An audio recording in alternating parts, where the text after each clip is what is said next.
Huy! What's up, GoFam? Okay, so ang sabi nila GoFam, walang expiration yung mga ganito. Kaya habang mas matagal daw, mas gumagana kasi parang yung mga gamot na tinitake natin, 'di ba? Pag yung mga iniinom natin, pag expired na, nakakapinsala sa katawan.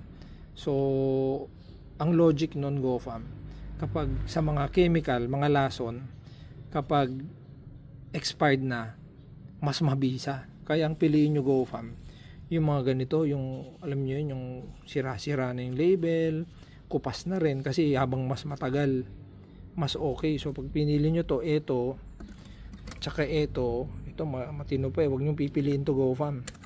Yung ganito dapat. Okay, so shout out nga pala. Okay, so ito challenge natin GoFam.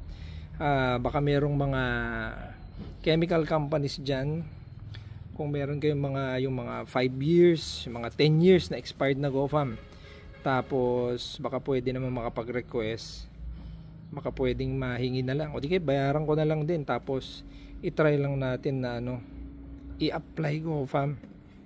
Parang ito, hindi ko alam kung ano expiration nito.